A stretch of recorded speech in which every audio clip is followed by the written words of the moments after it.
안녕하세요. 전 경기도에 살고 있는 40대 초반의 여성입니다. 전 요즘 오랫동안 잊고 있었던 행복을 되찾아가며 살아가고 있어요. 워낙 어린 시절부터 인생이 평범치 않아 잊고 있었던 평범한 일상 속 행복이죠. 여러 일을 경험하게 되면서 우리의 행복은 절대 멀리 있지 않다는 걸 느끼게 됩니다. 가족과 대화를 나눌 때, 식사를 할 때, 아무 말 없이 같이 있을 때 등등 아주 일상적인 순간들이 가장 행복할 수 있다는 걸 최근 들어서는 더 뼈저리게 느끼게 되는 것 같아요. 어쩌면 누구나 다 아는 이 이야기를 제가 뼈저리게 느꼈다는 말까지 사용하면서 일하게 되었는지 궁금해하시는 분들이 많으실 텐데 오늘의 할 이야기가 그 경험에 대한 이야기입니다. 그럼 저에게 지금까지 어떠한 일들이 있었는지 이야기해 보도록 하죠. 어린 시절 저희 집 형편은 가난했습니다. 하지만 다른 친구들 부럽지 않게 행복했어요. 부모님께서는 항상 웃음이 끊이지 않으셨고 그러한 부모님 밑에서 자라고 있었던 저는 집안의 경제력과 상관없이 아주 행복한 유년 시절을 보내고 있었죠. 그런데 아빠가 교통사고로 세상을 떠나시게 되면서 웃음이 끊이질 않던 집은 작은 말소리 하나 들리지 않는 집으로 변하게 되었습니다. 아빠가 살아가실 때도 힘들었던 저희 집 형편은 더 어려워질 수밖에 없었고 가정주부이시던 엄마가 자빌과 아르바이트를 하시며 겨우 생계를 유지하게 되었죠. 저를 데리고 사는 것만 해도 엄마에게는 벅찬 일이었을 텐데 아들을 잃게 된 할머니는 매일같이 집으로 찾아와 엄마에게 남편 잡아먹은 여자라며 괴롭히고는 했습니다. 니년 때문이야. 니년 때문에 우리 장씨가 죽은 거라고. 남편 잡아먹고도 너는 잠이 잘 오냐? 밥은 넘어가? 나 같으면 당장 차도에 뛰어들어 남편을 따라갈 텐데 독한 년 살아보겠다고 발버둥을 쳐? 한번 두고 보자. 니년이 잘 살 수 있나? 우리 아들 잡아먹어도 잘 살 수 있을지 두고 보자고. 엄마 역시 아빠를 따라가고 싶은 마음이 굴뚝 같았을 거예요. 진지하게 아빠를 따라갈 고민을 하고 있는 모습을 여러 차례 보았으니까요. 하지만 혼자 남게 될 저 때문에 엄마는 억지로 살아갈 결심을 하셨던 것 같았습니다. 그런 굳은 결심에도 불구하고 세상은 엄마가 제정신으로 견뎌내기에는 너무 가혹했던 것 같아요. 아빠가 돌아가시고 난 이후 엄마는 빠르게 어두워지기 시작하셨고 어린 제가 엄마에게 말을 붙이기도 힘들 정도였죠. 그런데 어느 날부터인가 엄마가 달라지기 시작했어요. 마치 아빠가 살아계실 때처럼 밝은 얼굴로 저를 대해주셨죠. 동네에 있던 교회를 다니고 나서부터였습니다. 밝아지는 엄마의 얼굴을 보며 그때는 다 모든 게 제자리에 찾고 잘 되어가고 있다고 생각을 했죠. 하지만 방향만 달랐을 뿐 나쁜 상황으로 가고 있는 건 마찬가지였습니다. 그걸 중학생이 되기 전에 알게 되었죠. 엄마가 다니고 있던 교회는 정상적인 교회가 아니었습니다. 흔히 말하는 사이비 종교 집단이었죠. 이러면 교회를 지칭하고 있었고 보고 공부하는 책도 성경이긴 했지만 목사를 신적인 인물로 추대하며 무조건적인 믿음을 요구하는 곳이었습니다. 교리만 문제였다면 단순한 사이비 종교 문제로 생각했을 거지만 문제는 하나 더 있었죠. 엄마는 평소 일하던 곳 이외에 교회에서 연결된 공장에서 잠을 줄여가며 일을 했습니다. 한마디로 노동력 착취를 당했던 거죠. 거기다 일을 한 것에 대한 정당한 대가도 받지 못했고 다른 곳에서 받은 월급의 거의 전부를 헌금으로 바치며 생활했어요. 그러다 보니 정상적인 생활이 거의 불가능한 상황이었습니다. 학교를 다니게 되면서 내야 하는 학급비마저 내기 힘든 형편이라는 걸 알게 되면서 엄마가 지금까지 교회에 착취를 당하고 있다는 걸 알게 되었던 저는 사이비 교회에 빠져있는 엄마를 정상적으로 되돌려 놓기 위해 애를 쓰게 되었어요. 나이는 어렸지만 사이비에 빠진 사람을 구해내는 게 쉬운 일이 아니라는 건 알고 있었습니다. 그래도 엄마의 하나뿐인 딸이 간절히 하는 부탁이라면 들어줄 거라고 생각했죠. 엄마, 다니고 있는 교회 안 다니면 안 돼? 거기 이상한 교회 같단 말이야. 어느 교회에서 신도한테 일을 시켜 그것도 월급도 주지 않으면서 거기다 우리 이 정도로 못 살 형편은 아니잖아. 나 엄마가 헌금 봉투에 넣은 돈 세어봤어. 어느 누가 한 달에 버는 돈 거의 전부를 헌금 봉투에 넣어. 거기 교회 사람들 뻔히 우리 집 형편 알고 있잖아. 거기 목사도 그렇고. 그런데 그 돈을 받는 게 말이 된다고 생각해? 엄마 지금 사이비 종교에 빠진 것 같아. 그러니까 당장 그 교회 말 끊어야 해. 윤주, 너 어디서 그런 마귀 사탄 같은 소리를 해? 우리가 지옥에 안 끌려가고 살고 있는 게 전부 목사님 덕분인데 너 사람 목숨값을 돈과 바꿀 수 있을 것 같아? 우리가 이렇게라도 살 수 있는 건 목사님께서 온 힘을 다해 사탄 마귀들을 막아주시고 있었어야. 그리고 준비해야 해. 언젠가 목사님께서 이 세상을 벌하시겠다 마음먹으셨을 때 구원 받으려면 목사님께 더 큰 믿음을 보여야 한다고. 윤주야, 그 돈 목사님께서 이 세상에 천벌을 내릴 때는 다 필요 없는 돈이야. 그야말로 종이 쪼가리에 불과하다고. 너도 이제는 마냥 어린애가 아니니까 더 큰 일을 지키기 전에 목사님 앞으로 가서 회개하고 정화 받자. 사이비 종교에 빠진 모든 사람들이 그렇듯 엄마는 교회에서 목사가 하는 말이 세상의 진실이라고 믿고 있었습니다. 내가 사랑하는 엄마이긴 하지만 소름 돋을 정도의 광기 어린 눈빛을 보자 이대로 두고 보고 있으면 안 되겠다고 생각했어요.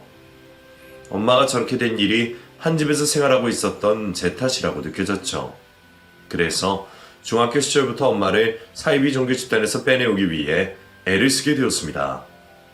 그때 저는 엄마를 쫓아다니며 밀리는 일이 학교를 다니는 것보다 더 중요하다고 생각해서 오로지 엄마가 정신을 차리게 돕는 일만 하게 되었죠. 그 짓을 6년 정도 한 것 같아요. 엄마가 정신이 돌아왔을 때쯤이 제가 고등학교를 졸업하기 직전이었으니까요. 정말 지옥 같은 6년을 보냈습니다. 눈물 안 흘리는 날이 거의 없었고 매일 소리 지르고 엄마를 찾아다니고는 했죠. 나중에 엄마가 다니고 있는 교회로 찾아가 아수라장을 만들기도 했어요. 그 짓을 6년간 하다 보니 교회에서도 치가 떨렸는지 엄마를 내보내게 되었죠. 엄마는 자신이 목사에게 버림을 받았다는 충격 때문인지 다행히 다른 곳은 가지 않고 집에만 있었습니다. 저는 집에 있는 엄마가 걱정이 되어 학교도 가지 않은 채 눈물 쏟으며 엄마를 설득하곤 했죠. 몇 번이고 같은 말을 했는지 모르겠습니다. 가슴에 있는 솔직한 제 심정이었지만 그 말을 여러 번 계속하다 보니 저 스스로도 이게 진심인가 싶을 정도로 같은 말을 기계적으로 되뇌고 있었죠. 그런데 어느 순간 엄마가 제 말에 반응을 했어요. 마치 오랜 시간 잠을 자오고 있었던 것처럼 현실에서 깨어나면서 말이죠. 엄마, 왜 아직도 정신을 못 차려? 거기서 나온 게 다행이라니까? 안 그랬으면 엄마 죽을 때까지 그곳에서 노예처럼 살아야 했을 거야. 목사란 그 인간, 교회 다니고 있는 사람들 모두 제정신 아니야. 엄마가 밖에 나가서 확인해봐. 엄마가 아빠 잃어서 힘들었을 때 내가 힘이 되어주지 못해서 미안해. 엄마 곁에는 나밖에 없었는데 내가 힘이 되어주지 못해서 미안하다고. 내가 잘못했어. 그러니까 이제 제발 좀 정신 좀 차려. 언제까지 말 한마디 없이 하늘만 멍하니 보고 있을 거야. 엄마 제발. 윤주? 윤주야, 너 왜 울고 있어? 우리 딸 왜 울어? 엄마 때문이구나. 엄마 때문에 우리 윤주가 울고 있었구나. 엄마가 미안해. 엄마가 정신 못 차리고 우리 윤주 힘들게 해서 미안해. 아직도 그날을 잊지 못합니다. 정말 오랜만에 엄마가 제 이름을 과거의 엄마처럼 불러주었거든요. 그날 이후 엄마는 아주 조금씩이지만 심취되어 있던 종교에서 헤어나오는 모습을 보였습니다. 그 모습을 보며 저도 얼마 남지 않는 고등학교 생활을 잘 마무리할 수 있었죠. 사이비 종교 집단에 빠져 세뇌가 되어 있던 엄마를 겨우 되찾게 된 이후 제가 고등학교를 졸업하자마자 살고 있던 지역을 떠나게 되었습니다. 혹시 그 종교단체에서 엄마를 다시 포섭할까 싶었어요. 또 그들이 찾아오지 않는다고 하더라도 엄마 스스로 찾아가 다시 종교에 심취하게 될까 싶어서 내린 결정이었죠. 그건 외에 다른 이유와 계획이 있어서 살고 있던 지역을 떠난 건 아니었습니다. 정확히 말하면 계획을 세울 수가 없었죠. 학업에 매진을 해야 하는 시기 종교에 빠져있는 엄마를 구해내기 위해 쫓아다니다 보니 공부를 할 시간도 없었고 학교에서는 엄마로 인해 이상한 소문이 나게 되면서 친구들도 사귀질 못했습니다. 그래서 고등학교 졸업 이후 제 성적으로는 대학을 진학할 수도 없었고 앞날을 같이 고민하고 상의해줄 친구도 없었기에 무작정 종교단체를 피할 수 있고 일자리가 많은 곳으로 올라갔던 것이에요. 그렇게 새로운 보금자리를 잡았어도 힘든 상황은 여전히 이어졌습니다. 엄마는 아직 완전히 회복이 되었던 상황이 아니었기 때문에 저 혼자서 아름아름 찾아낸 2단 치료센터에서 치료받게 했고, 엄마를 대신해 가장이 되었던 저는 일을 가리지 않고 최대한 시급이 센 곳에서 일을 시작하게 되었어요. 종교단체로 인해 여러 번 이사를 해야 할지도 모르니 벌어놓을 수 있을 때 최대한 돈을 많이 벌어놔야 한다고 생각했죠. 나중에 엄마에게 제대로 된 정신과 치료를 받게 하려면 돈이 많이 필요할 것 같았습니다. 그렇게 엄마 이외에 다른 생각을 하지 않고 일만 하며 살게 되었죠. 시간이 지나며 엄마는 점점 더 나아지게 되었습니다. 종교를 알기 전과 거의 비슷해져 갔지만 엄마 역시 과거 종교 집단 사람들에게 당한 기억 때문인지 사람들과 사회적 교류는 잘하지 않으려고 했죠. 저와 유일하게 대화를 나누며 지내긴 했지만 그 역시도 저에게 가진 죄책감 때문인지 전처럼 밝은 모습은 보이지 않으셨어요. 그러다 보니 우리 두 모녀는 집안에서 함께 있으면서도 서로 필요한 대화를 제외하곤 별다른 소통 없이 지내게 되었죠. 그렇게 지내다 보니 어느새 15년 넘게 시간이 흘러갔습니다. 여전히 저와 엄마는 많은 대화를 나누지 않고 각자의 일을 해오고 있었죠. 대부분 15년 전과 달라진 점이 없었지만 딱 하나 달라진 게 있었습니다. 저희 집 형편이었죠. 과거 일로 인해서 친구도 없고 다른 취미생활 가질 만한 마음속 여유도 없었던 탓에 저는 일만 해왔어요. 남들은 친구가 없더라도 가족과 함께 시간을 보내며 휴일을 보냈지만 저는 엄마와 그러지도 못했습니다. 어린 시절부터 인생의 목표라고는 세뇌당한 엄마가 정신을 차리게 하는 것뿐이었고 그 목표가 이뤄진 이후에는 딱히 꿈이나 제 미래를 그릴 게 없더라고요. 정확히 말하면 제 또래 친구들이 또 저와 같은 사람들이 무엇을 원하고 목표를 하는지를 모른다는 게 맞는 말이었겠죠. 그래서 정말 무식하게 일만 했습니다. 20대 때부터 이어져 온 불안 때문인지 언제든 어떤 상황에서든 엄마를 구해낼 준비가 되어 있어야 한다고 생각해서 돈을 모아오고 있었죠. 정말 다행이었던 건 제 인생이 돈 하나는 기가 막히게 붙는다는 거였어요. 돈만 모아야 할 줄 알았지 이 돈을 어떻게 써야 하는지 또 어떻게 투자를 해야 하는지 모르는 상황에서 가게 일을 하며 어떻게 된 정보로 투자를 할 때마다 돈이 늘어나고는 했습니다. 그리고 자연스럽게 오랫동안 여러 가게에서 일을 해오다 보니 사업에 관해 보이는 게 있더라고요.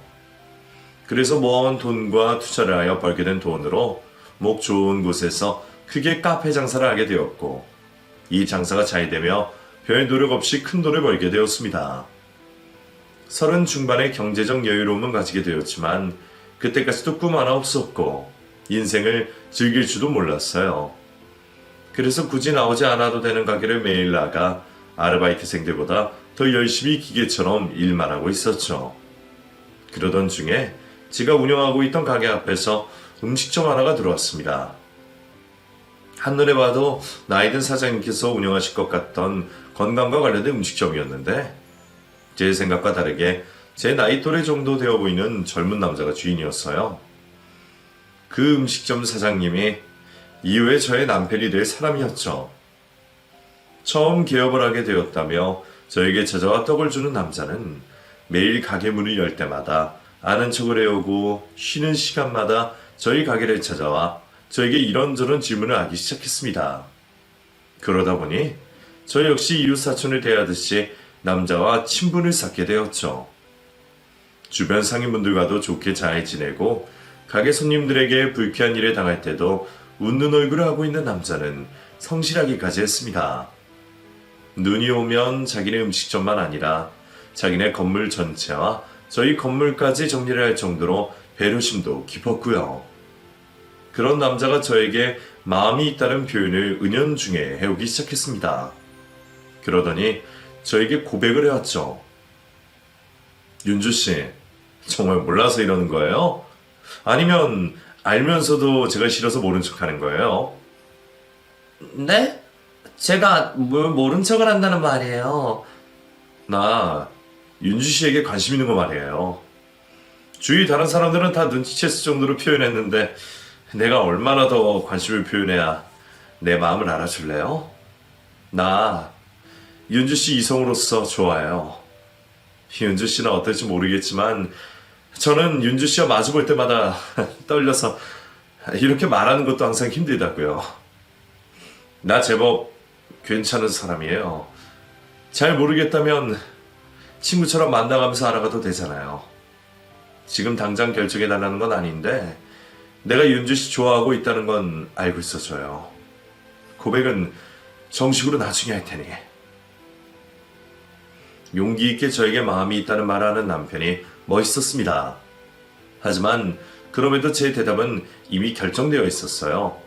거절이었죠. 여러 이유가 있었지만 가장 큰 이유는 오랜 시간 동안 다른 사람과 감정의 교류를 나눠본 적이 없다는 거였습니다. 가게 일을 하면 이모들과 친하게 지내고 내 가게를 시작하고 나서는 아르바이트생들과 일상을 이야기할 정도로 20대 시절에 비하면 사람들과 의사소통을 잘해오고 있었지만 그건 내 감정의 테두리밖에 사람들이었어요. 내 속마음을 나누는 사람은 한 명도 없었죠. 그 당시에는 엄마와도 서로에 대한 감정을 이야기하지 않았을 때였으니까요. 그래서 두려웠습니다. 누군가와 연애를 한다는 게, 또 내 감정을 누군가에게 솔직하게 표현해야 한다는 게 말이죠. 그래서 얼마 뒤 남편이 해오는 고백을 거절하게 되었습니다. 그런데 남편은 지속적으로 저에게 자신의 마음을 받아달라며 애정 표현을 해왔어요. 그런 모습이 지속되다 보니 주변에 있던 상인분들께서 다들 한마디씩 거두기 시작했죠. 사장님, 이제 저 총각 마음 좀 받아줘요. 총각 엄청 성실하고 열심히 살 텐데. 내가 살아봐서 아는데 저런 사람이 여자 고집시키질 않는다니까. 응? 둘이 나이도 비슷해 보이고 잘 어울리던데. 그러게, 여기 찻집 사장님이 말할 정도면 진짜 괜찮은 사람인 것 같은데. 나야 부동산 계약할 때밖에 못 봐서 성격은 잘은 모르지만 저 청년 대단하기는 해. 사실 이건 나밖에 모르는 비밀인데 음식점한다고 계약할 때 보니까 여기 건물주분 아들이었다니까. 그러면 임대료 없이 들어오거나 척해받아도 되잖아. 그런데 두 사람 모두 다 자기들이 그런 식으로 계약서 작성하면 여기 건물에서 장사하는 분들은 뭐가 되냐고 말하면서 10원 한 장 서로 봐주는 게 없었다니까. 인테리어비도 싹 했고 나갈 때 원상복구 조약도 그대로야. 요즘 세상에 저런 부모나 자식이 흔치 않지.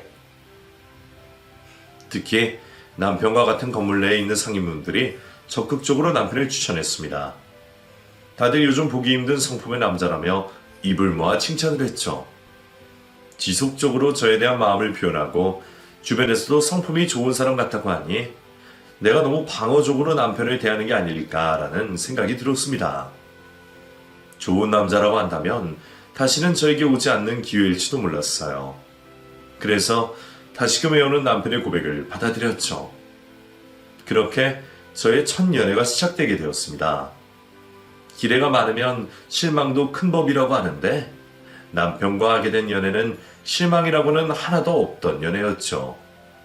자상하고 배려심 깊은 남자는 이전까지 느껴보지 못한 행복을 저에게 안겨주었습니다.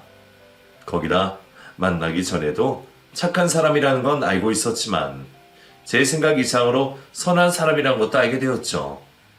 남편은 교회를 다니며 매주 봉사활동을 다니고 있었어요.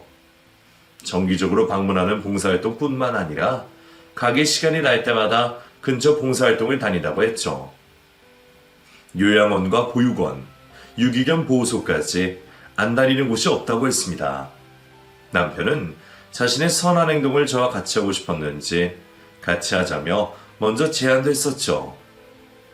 윤주, 너도 봉사활동 같이 해보지 않을래? 어려운 거 아니야. 가게 일보다도 쉽고 봉사활동하는 것보다 고맙다는 말 들으면서 하는 일이라 하면서도 힘이 솟는다니까. 나도? 미안. 나한테는 사정이 좀 있어서 그냥 하는 거란 모르겠는데 어떤 식이든 종교와 관련된 일에 좀 그렇네. 교회에서 한다고 해서 전도시키고 강제로 기도시키고 그러진 않아. 그냥 교회 이름으로서 가는 것 뿐이지. 사실 내가 어린 시절에 겪은 일이 있었거든. 그래서 아무리 좋은 곳이라고 해도 종교라고 하면 모든 연관되기가 싫어서 미안해. 그렇다고 윤석 씨 교회 다니는 걸 부정적으로 보는 게 아니야. 나랑 엄마에게만 해당되는 일이거든. 결국 말을 하다 보니 어린 시절 엄마와 있었던 일들을 말하게 되었습니다. 오랜만에 그 이야기를 스스로 하다 보니 감정이 북받쳐 올라 눈물까지 흘리게 되었죠. 남편에게 말을 다 하고 나니 괜히 말했다 싶었어요. 이런 과거를 가진 사람을 어떤 남자가 이해할까 싶었죠. 혹시 이번 일로 남편과 멀어지게 되면 어떡하나 싶던 차에 남편이 저를 끌어안았습니다. 그리고 힘들었던 그 시절의 기억을 떠올리게 만들어 미안하다며 저를 위로해 주었죠. 그런 남편의 모습을 보며 더 믿음이 가게 되었고 우리는 행복한 연애를 이어가게 되었습니다. 그렇게 남편과 연애를 하게 된 지 1년 정도가 되었을 때였어요. 남자친구가 결혼에 대해서 저에게 물어보았죠. 솔직히 남편에게는 미안했지만 저 스스로는 결혼에 대해 생각이 없었습니다. 어린 시절부터 평범한 인생을 살아오지 못했으니 제 과거를 알고도 완전히 이해해줄 남자를 만나지 못할 거라고 생각했죠. 설령 그런 남자가 나타나더라도 결혼 허락을 받는 과정에서 받게 될 남자친구의 부모님의 모진 소리를 견뎌낼 자신이 없었어요. 그 생각은 남편을 만나고 나서도 마찬가지였죠. 하지만 남편과 연애를 하며 처음으로 느껴보는 감정에 망설여지긴 하더라고요. 그런 저에게 남편은 자신을 믿어달라고 했습니다. 제가 가지고 있는 과거의 일은 상관없다면서 말이죠. 윤주, 네가 무엇 때문에 내 프로포즈에 망설이고 있는지 알아. 아마 전에 말했던 그 일 때문이겠지. 정상적인 결혼 생활이 가능할까 걱정될 테고 혹시 어머니께서 다시 잘못된 종교에 빠지지 않을까 그래서 내게 피해를 주면 어쩌나 싶을 거야. 나도 이 정도 예상은 다 하고 고백하는 거야. 너가 원한다면 이렇게 연인 관계로만 만나도 좋아. 그런데 나를 위해서 조금만 용기를 내주면 안 되겠어? 너는 용기만 내면 돼. 너가 하는 걱정은 내가 다 알아서 해결할 테니. 너에게 믿을 수 있는 남편이 될게. 어머님에게는 믿고 의지할 수 있는 자식 같은 사이가 될 거고. 과거의 악몽, 기억도 나지 않을 정도로 행복하게 해줄 테니 나와 결혼해주지 않을래? 과연 제가 남자친구 입장이라면 결혼을 해달라고 말을 할 수 있을까 싶었습니다. 저의 과거도 상관없고 앞으로 무슨 일이 벌어지든 자신만 믿어달라는 남편의 말을 듣고 감동을 하게 되었던 저는 남편의 고백을 받아줬죠. 남편을 믿고 결혼 약속을 하게 되었지만 시부모님께 인사를 드리러 갈 때는 걱정이 한아름이었습니다. 두 분께서 과거 이야기를 물어보시면 뭐라고 대답을 해야 할지, 물어보시지 않는다면 이대로 영영 숨기고 살아야 하는 것인지 고민이 되었죠. 고민을 하고 있는 저에게 남편은 손을 잡아주며 걱정하지 말라 했어요. 자기가 다 해결해 주겠다고 했죠. 남편 하는 말에 믿음이 갔습니다. 그 믿음 하나만 보고 시부모님을 뵙게 되었죠. 그런데 이미 시부모님께서는 저의 과거와 엄마에게 있었던 일을 자세히는 아니지만 알고 계셨어요.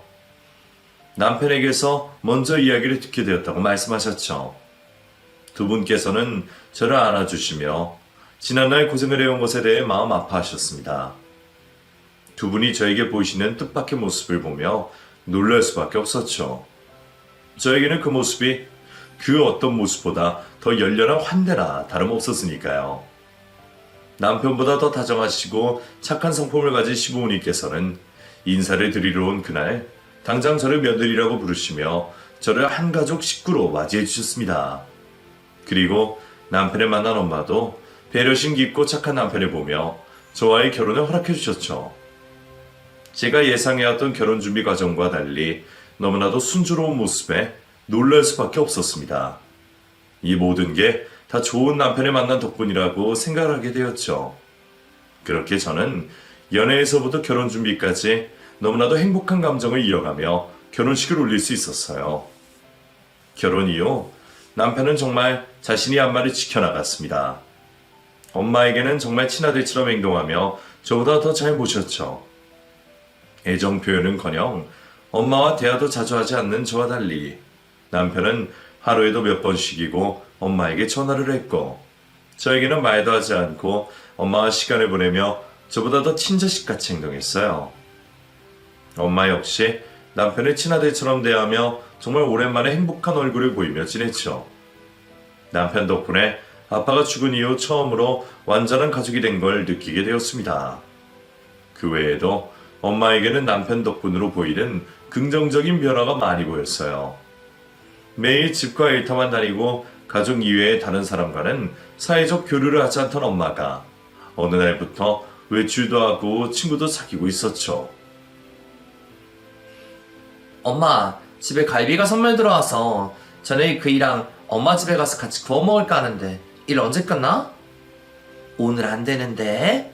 엄마 오늘 회식 있었어. 회식? 엄마가 회식을 나간다고? 정말이야? 어디서 누구랑 먹는데? 회식에 같이 일하는 사람들끼리 먹지 누구랑 먹어? 그리고 네가 가게 알아서 뭐하게? 와서 엄마 기 좀 살려주려고? 너 무슨 생각하는지 아는데? 엄마도 이제 사람들 만나고 친구도 사귀면서 살아. 그러니까 너무 걱정하지 마. 회식을 하는 걸 가지고 거짓말하진 않겠지만 변한 엄마의 모습이 쉽게 믿어지지 않았습니다. 그래서 결국 엄마 길을 세워주겠다고 회식비를 결제해주러 간다고 했죠. 그렇게 찾아간 고깃집에서 엄마가 다른 사람들과 즐겁게 웃고 즐기는 모습을 보게 되었어요. 그 모습을 보자 엄마가 정상으로 돌아온 것 같아 눈물이 터져 나왔죠. 엄마에게 들킬까 차 안으로 가서 얼마나 울었는지 몰라요. 물론 기뻐서 흘린 눈물이었지만요. 엄마에게도 고마웠지만 누구보다 남편에게 고마웠습니다. 우리 집의 모든 변화가 다 남편 덕분이라고 생각했으니까요. 그래서 저 역시 남편에게 도움이 될 수 있다면 최선을 다해 돕게 되었고 항상 적자를 보고 있는 남편의 가게를 도와주며 행복한 결혼 생활을 이어가게 되었죠. 그러다 결혼 후 세 번째 명절을 맞는 날이었습니다. 시부모님께서는 명절마다 해외나 국내 여행지로 휴가를 가셔서 저희는 엄마와 같이 시간을 보내고는 했죠.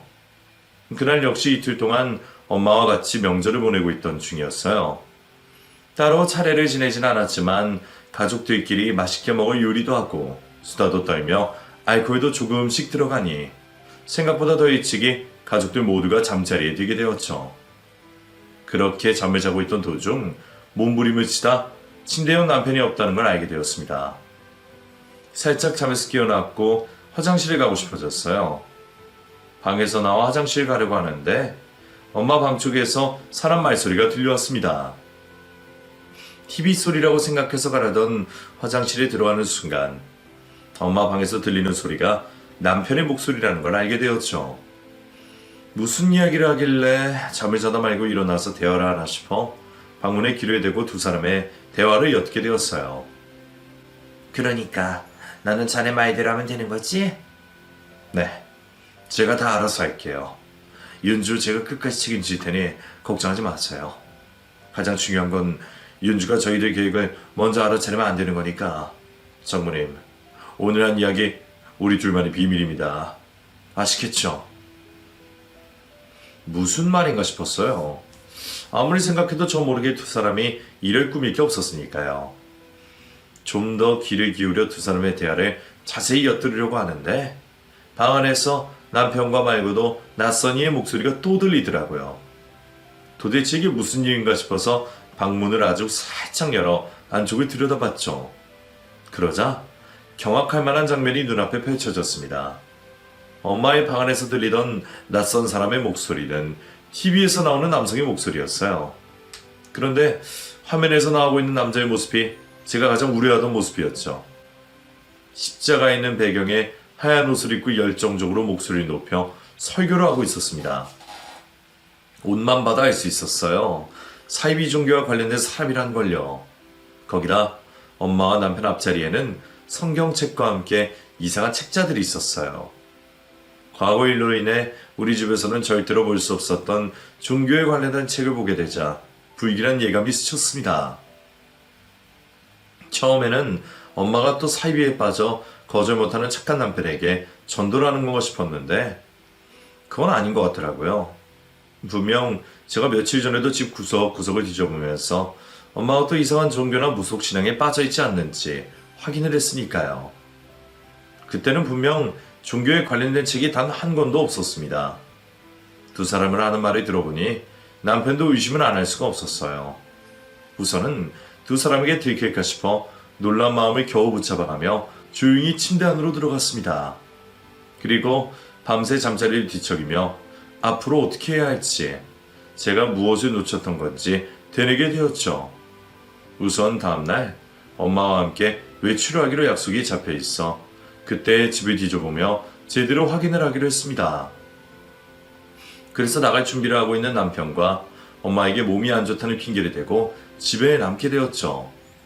베란다에서 엄마와 남편이 아파트 단지를 나갔다는 걸 확인했던 저는 엄마 방과 남편의 짐을 뒤져가며 어제 확인했던 책자들과 방송이 나왔던 CD를 찾게 되었죠.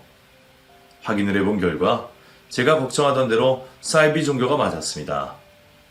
이전 엄마가 믿었던 종교는 아니었지만 교주가 하는 말을 조금만 들어봐도, 성경 해석본이라고 나와 있는 책자의 내용을 조금만 읽어봐도 사이비임을 알 수가 있었죠. 그런데 사이비 종교와 관련된 물건들을 발견한 곳이 남편이 가지고 다니던 가방 안이었어요. 그러니까 제가 사랑하고 믿어왔던 남편이 사이비 종교의 신도였다는 거였죠. 과거 엄마가 사이비 종교에 빠져 있었기 때문에 그 옆에 있는 가족들이 얼마나 힘든지 알고 있었습니다. 사이비에 빠진 가족과 생활하는 것도, 또 그 가족들을 다시 사이비 종교에서 빼내와 정상적으로 되돌리는 것도 너무나도 힘든 일이라는 걸 경험으로 체험해 알고 있었기 때문에 겁이 날 수밖에 없었죠. 무엇 하나 빠질 게 없는 남편이 어쩌다 사이비에 빠지게 된 건지, 또 어느 정도 빠져 있는지 알아야 할 것 같았습니다. 그래서 남편의 뒤를 밟아보게 되었어요. 물건만 확인했을 때는 그렇게까지 절망하지 않았던 것 같은데, 남편의 뒤를 밟아 사이비 예배당에서 열성적이게 예배를 올리고 있는 남편을 보자 하늘이 무너지는 것 같았습니다. 보아하니 종교에 빠지게 된 지 꽤나 오래되어 보였어요. 교회 내에서 간부 역할도 하고 있을 만큼 믿음도 대단해 보였습니다. 새로 들어온 사람들을 맞이하며 열성적으로 전도하고 신앙심을 불러일으키는 걸 보니 엄마 생각이 나더군요. 남편이 우리 엄마에게도 저렇게 열성적으로 전도를 했을 거라고 말이죠. 저 때문에 엄마가 다시 한번 사이비에 빠진 것 같아 마음이 심란했어요. 그리고 내가 두 사람 모두를 이 사이비 집단에서 빼내올 수 있을까라는 걱정을 하게 되었죠. 두 사람 모두 제 인생에 있어 가장 소중한 사람들이었지만 솔직히 두 사람 모두를 빼내올 자신은 없었습니다. 한 사람만이라도 다시 정상으로 돌릴 수 있을까 싶었죠. 그래서 우선 다시 종교에 빠지게 된 지 얼마 안 되었을 것 같은 엄마를 먼저 구출해내기로 했어요. 남편과 떨어뜨려야 한다고 생각했기 때문에 이전에 엄마의 사이비 치료를 받았던 목사님께 찾아가 도움을 요청하게 되었죠. 제 이야기를 듣게 되신 목사님께서는 이번에도 치료에 도움을 주시겠다고 했습니다. 해당 센터에 머무르며 지낼 수 있게 해주시겠다고 말씀하셨죠. 우선 엄마만 이곳에 데려오면 남편에게 엄마가 없어진 걸 둘러대는 건 별거 아니다 싶어 최대한 빨리 행동하기로 했습니다. 시간이 흐를수록 사이비 종교에 대한 엄마의 믿음은 커져가고 있었을 테니까요. 엄마에게는 같이 교회로 드라이브나 갔다 오자고 속이고 차에 태워 치료센터로 출발하게 되었죠. 익숙한 풍경이 있는 길로 돌아서자 엄마는 과거 치료받았던 기억이 났는지 갑자기 저에게 어디를 가는 거냐고 물어보았습니다. 지금 대답을 하면 엄마가 격렬하게 반항을 할 것 같아 우선 거짓말하며 둘러대었는데 이미 눈치를 챈 것 같았어요. 결국 운전을 하며 실랑이를 벌이게 되었죠. 너 지금 어디로 나를 데려가는 거니? 이 길 그 치료원이 있던 곳이잖아. 치료하는 거 맞지? 아니야, 엄마가 지금 치료원을 왜 가? 가다 보니까 이쪽 길로 왔네. 나는 이 길이 그 길이라는 걸 엄마가 말해서 알았어. 너 차 세워. 나 지금 거기 들어갈 수 없어. 지금 들어가면 모든 게 수포로 돌아가는 거라고. 내가 다 말해줄 테니까 우선 차 세워. 엄마 미안해. 근데 엄마도 예전에 경험해봐서 알잖아. 지금 엄마 걱정되는 거 이해되는데 이전에 치료받고 난 다음을 떠올려봐. 지금 치료센터로 들어가는 게 맞는 행동이야. 운전 중이니까 괜히 위험하게 행동하지 말고 우리 조용히 치료센터 가서 치료받고 돌아오자. 윤주야, 그런 거 아니야. 엄마 정말 아무렇지도 않다니까? 네가 지금 오해를 하는 거야. 얼른 차 세워. 치료원에 가서 같이 있으면 안 된다고. 네가 위험하다니까. 엄마가 치료를 거부하고 저에게 소리를 지르자 과거의 기억이 다시 떠오르기 시작했습니다. 그 당시 힘들었던 기억과 감정들이 떠오르자 더는 운전을 할 수가 없을 것 같았어요. 그래서 차를 갓길에 세워놓고 울며 엄마에게 소리를 지르게 되었죠. 왜 또 이런 건데? 누가 엄마를 꼬시든 한번 대인 적도 있으면서 왜 또 그놈의 사이비 종교를 믿냐고. 윤석 씨가 전도한다고 그렇게 쉽게 넘어가면 어떡해. 엄마가 윤석 씨한테 정신 차리라 하고 나한테 말해서 치료를 받게 해야지. 왜 또 나한테 이런 일 겪게 하냐고. 내가 엄마 때문에 얼마나 힘든 시절을 보내는지 알아? 나 엄마 때문에 그 시절에 좋은 기억 하나도 없어. 그런데 엄마 탓 안 하고 살잖아. 그러면 엄마도 내 생각 좀 해줘야지. 왜 항상 엄마 편인 내가 있는데 그런 말도 안 되는 것들 믿고 있냐고 왜? 울며 엄마에게 서운한 마음을 화려내며 풀어내고 있었습니다. 그런데 그때 엄마가 놀라운 말을 시작했어요. 너 네 남편이 사이비 씨인 거 알고 있었어? 어디까지 알고 있는 거야? 언제부터 알고 있던 거고? 윤수야, 엄마 사이비 안 믿어. 네 남편에게 안 넘어갔다고. 엄마 제정신이야. 지금 치료를 안 간다는 거 사이비 종교 믿어서 안 간다는 게 아니라고. 엄마가 하는 말을 믿진 않았습니다. 당연히 지금 당장 이 상황을 피하고자 거짓말한다고 생각했죠. 하지만 다음 하나 엄마의 말로 인해 저는 엄마가 사이비 종교에 빠지지 않았다는 걸 알 수 있었어요. 엄마가 어떻게 너한테 또 그런 잘못을 저질러? 엄마가 가장 후회하는 일이 뭔지 아니? 내가 사이비 종교에 미쳐서 오랜 시간 동안 내 딸 힘들게 한 거야. 시간을 돌릴 수 있다면 그때로 돌아가서 그런 일 생기지 않게 어떻게든 나를 말리고 싶다고. 내 딸 마음고생하지 않게 다른 아이들과 마찬가지로 행복하게 살 수 있게 해주고 싶다고. 지금도 그 일이 정말 뼈저리게 후회가 되는데 어떻게 내 딸 눈에 피눈물 나게 하는 일을 또 하겠어. 엄마 제정신이야. 사이비 종교에 빠진 게 아니라고 윤주야. 엄마의 진실된 말과 눈빛을 보자 이전 사이비 종교에 빠졌을 때와 다르다는 걸 알 수 있었습니다.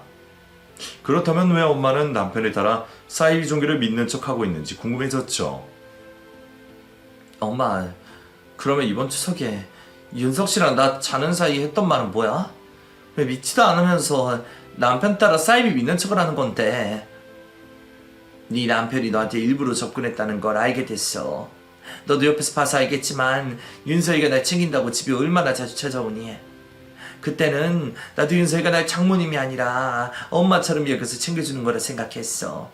그런데 은근슬쩍 내가 사이비에 미쳤던 시기를 물어보더라고. 그러더니 점점 이야기가 이상한 곳으로 빠져.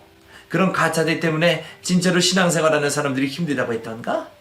그러면서 내게 사람도 사귀고 봉사활동도 하면서 과거에 있었던 죄책감이나 후회를 일부 다뤄보자고 하더라고. 그런데 내가 싫다고 했어.